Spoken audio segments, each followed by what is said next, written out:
Thank you very much, dear Rutger, dear Leah, for the organizing of this conference. I try to be quick. I know you want to eat, you need your break, and I need 20 minutes to talk to you. The title, I have this.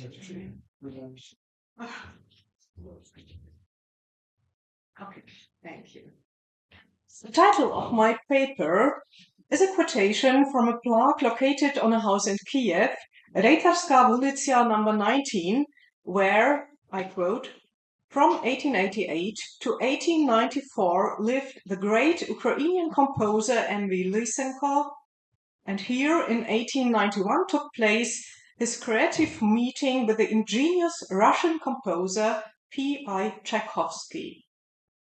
This inscription, installed in 1955, is an important piece of the memorial culture formed around Lysenko during the 20th century. In the richly illustrated monograph on Lysenko edited by Roxana Skorulska in 2015, 2 folios are dedicated to this topic.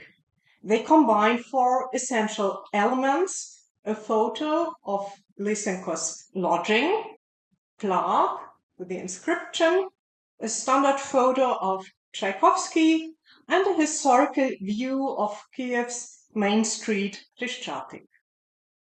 The commentary above the pictures offers supplementary information on the origin of the Tchaikovsky family. It says that the paternal great-grandfather Fyodor Tchaika was a Ukrainian Cossack. The grandfather Petr Tchaika, who changed his family name to Tchaikovsky, even came from the town Poltava, like Lysenko. The addition of these genealogical details in this Lysenko monograph certainly intended to show that Tchaikovsky, stylized today as Russia's greatest classical composer, partly belonged to Ukraine. In our times of conflict, it is not surprising that the tablet has been used by the Russian side as a demonstration of Russian presence on Ukrainian soil. I found this photo on a website cataloging Russian cultural monuments on Ukrainian territory. The project originated in 2018 and received its last entry on 26 February 2022. The database maps various kinds of places from the time of Old Rus up to the 20th century and pretends to protect this cultural heritage against nationalist Ukrainian iconoclasm.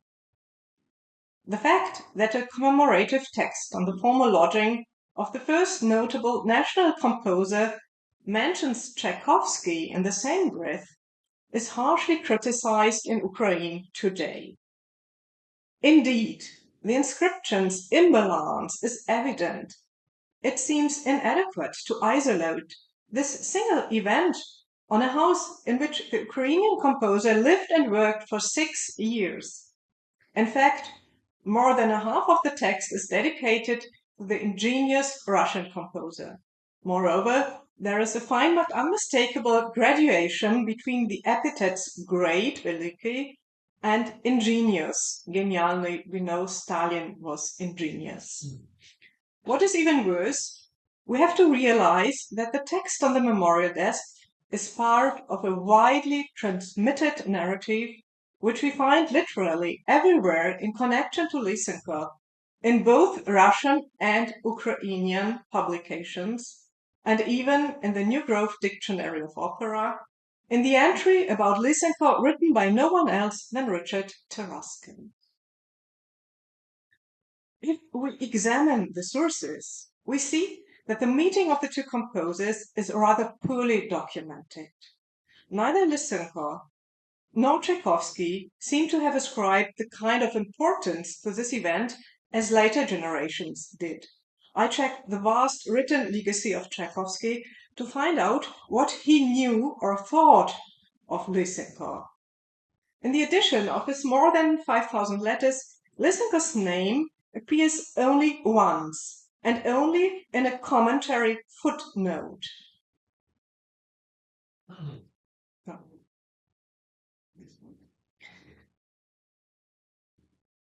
In this telegram, Tchaikovsky accepted to join a concert of the Kyiv Society of Musical Amateurs, organized by the conductor Wilhelm Hartefeld.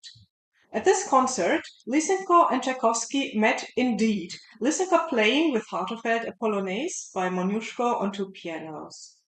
This most likely first encounter of the two took place during Tchaikovsky's 10-day visit to Kyiv in December 1890, when he came to the city in order to prepare the premiere of his Queen of Spades by Hippolyte Pryanichnikov's opera company.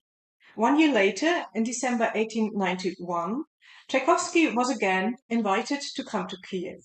This time he conducted a concert of the Kyiv branch of the Imperial Russian Music Society. The inscription suggests that it was on this occasion that Lysenko and Tchaikovsky had their artistic session. As Lysenko, just like Tchaikovsky, does not mention this moment in his letters, the main source are the recollections of his brother-in-law and librettist Mykola Starytsky. Without giving a precise date, Starytsky places his account in a specific context. He considers the attempts to find a way to stage Lysenko's grand historic opera Taras Bulba. At first, there are mentions of Hippolyte Altany, a Ukrainian musician who lived in Kyiv for many years and was then the main conductor of the Bolshoi Theater in Moscow from 1882 onwards. And he mentions Anton Batzal, a former singer from Kyiv, and director of Russian Moscow Opera from 1882 onwards. Apparently, sometime before Tchaikovsky joined the game, they, I quote in translation, implored Lysenko to give them the opera Taras Bulba so they could immediately stage it on the imperial scene. But Lysenko hesitated and could not overcome his feelings for his native language, which had to be translated into Russian for the imperial stage. Finally, the friends convinced him to make concessions with the verbal text in favor of the immense benefit it would bring to the music. The libretto was translated, but Lysenko put it off to send the score to Moscow. He tried to talk his way out of it by saying that the orchestration was not yet ready. End of quotation. The scenario is not unrealistic. Indeed, the Moscow stage of the imperial theaters from the 1880s was intended to give performances of lesser Russian composers. For instance, the debut operas of Anton Arensky or Sergei Rachmaninoff were staged in Moscow at the beginning of the 1890s, both with the support of Tchaikovsky. By the way, a curious coincidence is the staging of an opera on the Taras Bulba subject by another composer. In 1887, under the direction of Barsal and Altany, we know already, Taras Bulba by Vladimir Kashpierov was enacted at the Bolshoi Theater in Moscow. It was not a success, we don't know this opera today, and maybe this fact too stimulated the interest in Lysenko's version of Gogol's novel. As for Lysenko, there are at least two documents that confirm his eagerness to finish the orchestration of Taras Bulba. On 5th June 1891, he wrote in a letter, "During the summer, I am obliged to work a lot on the orchestration of my Taras Bulba." But on 6th December 1891, he had not yet finished it. In a letter, he complained about the many duties that forced him to postpone the work on the opera. So it was exactly between the two visits of Tchaikovsky in Kyiv, between December 1890 and 1891, that Lysenko actively tried to complete his Taras Bulba. Unfortunately, Starytsky, as a witness of the event, does not explain how the meeting between Tchaikovsky and Lysenko was arranged. He only describes how Lysenko, after some reluctance, played his opera on the piano. According to Starytsky, Tchaikovsky was overwhelmed and, I quote, invited Lysenko to go directly with him to St. Petersburg, where he would stage the opera immediately. End of quotation. This is, of course, entirely unrealistic.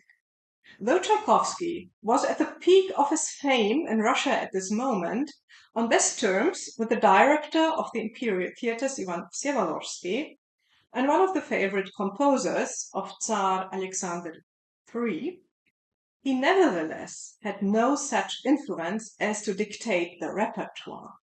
And to anyone who knows what difficulties Nikolai Rimsky-Korsakov had to endure in his deals with the direction of the imperial theatres in the 1890s, it is downright absurd that he could have repeated an invitation of this kind some years later, as is claimed by Starytsky.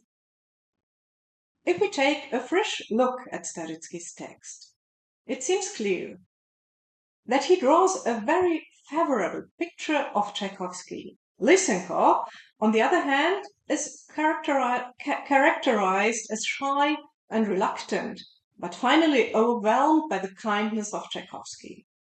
It is Starytsky who introduces the epithet ingenious, writing, I quote, "I remember that Lysenko was inebriated by the praise of such an ingenious composer." To sum up, the only existing account of our story is openly enthusiastic in describing the friendly relationship between Lysenko and Tchaikovsky. Analyzing mythologies, it can be helpful to ask for the primary motivation behind the founding event, which is this text here. Why did Starytsky introduce this motive into his recollections? I suppose he formulated his own dreams concerning Taras Bulba. What is behind this whole story is, of course, the frustrating situation of Ukrainian opera, which had no institution. Confronted with this situation, Lysenko and Starytsky followed different strategies. Whereas Lysenko was not willing to stage his operas in Russia, understanding very well that this would be a loss of their proper cultural power, Starytsky wished to achieve a success with Taras Bulba, even at the price of detaching it from his original Ukrainian language. He seemed disappointed by the reluctance of Lysenko, who, I quote, was afraid by the thought that his beloved child would be offered to the public not in his mother tongue. Obviously, the libretto of Taras Bulba has been translated, not only the autograph, which I don't know, but also the first print version of the opera, a piano score published only in 1913, has an underlying Ukrainian and Russian text. The translation was made by Starytsky's daughter. But there has never been a place for this work on Russian scenes, notwithstanding the subject with its pro-Russian tendency. What was Lysenko's part in this story? We find one strong link in Tchaikovsky's and Lysenko's biographies. At an early stage, they both composed operas on Gogol's story Christmas Eve. It is in this context that one finds in Lysenko's letters the only substantial comment on his Russian colleague. In a letter to Drahomanov in summer 1876, he wrote, "Tsetov, the opera impresario in Kyiv, promises to stage Tchaikovsky's Kuznets Vakula. I am terribly curious how the public will react to this music, which has no spark of Ukrainian national music, where he even not a little bit alludes to Ukrainian song, but only to Muscovite. And he does not even hold it up, because apart from the Moscow motifs, he imitates Verdi, or tends to something in the kind of Moniuszko, or even to more modern composers like Schumann." Lysenko's attitude towards Tchaikovsky is overtly critical and similar to that of Stasov, Kyiv, and Rimsky-Korsakov, the group of the Mighty Five, which Lysenko saw as a model in composing national operas. Not only French composers too. But whereas the Russian musicians In their reviews of Wakula the Smith objected mainly to the symphonic style of Tchaikovsky, Lysenko could not support the unauthentic Ukrainian manner of the opera. He was an expert in ethnological research, collecting Ukrainian songs, reflecting on the tonal system on a highly professional level, as well as on the metrical, rhythmical qualities of the music and adequate techniques of transcribing the oral singing. In his Rizdvyana Niche, he had introduced authentic Ukrainian choruses belonging to traditional Christmas customs, and these parts were enacted in a completely new and impressive way on the stage of the Kyiv Opera House by the choir he himself had founded and trained. So, in his statement, there is no trace of admiration or respect or shyness, qualities that play a leading role in the account Starytsky left about the meeting between Tchaikovsky and Lysenko. Of course, in 1876, Tchaikovsky was far away from being the icon of official Russian opera. But though his Kuznets-Vakula did never have the overwhelming success Rizdvyana Niche achieved in those years in Ukraine, the path Tchaikovsky and his music would take was clearly mapped out. The opera competition for Kuznets-Vakula, announced by the Russian Music Society in 1873, was promoted by Grand Duke Konstantin Nikolaevich, a powerful patron of Tchaikovsky, as we know only recently. Without going into details of this support by members of the Tsar family, I just want to point to the highly official character of the Russian Christmas Eve project, a national character. After Tchaikovsky's failure with this subject, Rimsky-Korsakov tried his luck. A main intention of the performance of Rimsky's Christmas Eve on the stage of the Imperial Mariinsky Theatre in 1895 was to show Catherine the Great as a fairy tale queen in her palace in Petersburg. Moreover, the work ended with an apotheosis of Gogol, symbolizing the integration of Ukrainian literature into Russian culture. Lysenko's opera had a completely contrasting fate. We have to consider the endless struggles with the censorship and the courage and tenacity Lysenko showed in his many letters of protest, one even to the Interior Minister Dmitry Tolstoy at a time when lots of Kyiv students were imprisoned or banished.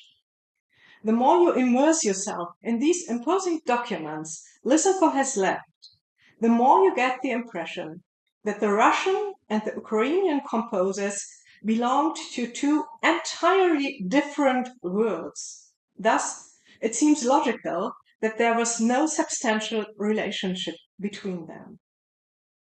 What can we conclude from all this? What I try to show, in short, I had to shorten my material, is the emblematic construction of an asymmetrical friendship as a mirror of Russian cultural dominance. It is not easy to penetrate the texture of this web, for unfortunately, we do not only have to cope with the legacy of Tsarist Russia, but also with the century of Soviet propaganda that manipulated the sources and broke all existing habits of critical inquiry. So it will be only a first reaction to remove the plaque on Lysenko's lodging in Kyiv. I hope this will happen soon. What needs to be done next is to continue research about the whole background and to develop musicological scholarship as it has been already done in recent years, as we see here at this conference. As an epilogue, I want to finish with something a bit different, but connected to this topic, an example of censorship that seems to have passed by unremarked up until now. In 1875, an anonymous article was published in the journal, very official journal, Ruski Vestnik, with the title contemporary Ukrainophilism, I think I have to translate, Ukrainophilstvo, yeah, I don't know. You can recommend that, yeah. This pamphlet is marked with the letter Z. Its author has been identified as Sylvester Chochotsky, a renowned professor of philosophy at Kyiv University, Ukrainian, apparently, praised in the standard internet articles as the author of the first Russian philosophical encyclopedia, a pioneer in pedagogics, and so on. Even in contemporary Ukrainian sources, I could not find any critical remarks about his aggressive articles against the use of the Ukrainian language in primary schools, school books, and general literature. In this present example, he attacked the goals and efforts of the newly organized branch of the Ethnological Society in Kyiv. Lysenko, as one of the leading members of this section, countered the attacks in a long letter to the more liberal Russian journal Golos. He not only claimed the right to expand the Ukrainian language, but also protested against the reproach of Ukrainian separatism, developing the concept of a peaceful cohabitation and pluralism. This all feels like a prism of what we are discussing today. Since I stumbled upon this only some days ago, I am sorry that I cannot go into deeper details. At last, I have to show you how Lysenko's letter was mutilated in 2004 in the official Ukrainian edition of his correspondence, and that's a mystery for me. I give it to you, this question. What you see here are several 3 points indicating cuts. They appear quite often in this correspondence, as I observed only afterwards. If we fill these gaps according to the original newspaper article, they consist mainly of expressions of irony and anger addressed to Russia that have been excluded from the edition. Example here, I can just show you, I can't read it now.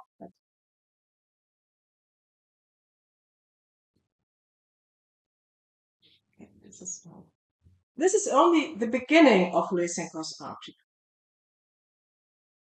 Here, you can grasp the whole extent of the shortenings. They are all the parts covered in black. I assume that 70% of the text are left. Lysenko's letter shows how deeply he was involved in the national movement, of course. But it was a fact no one could officially talk about in Soviet Russia, and as we see, even in modern independent Ukraine.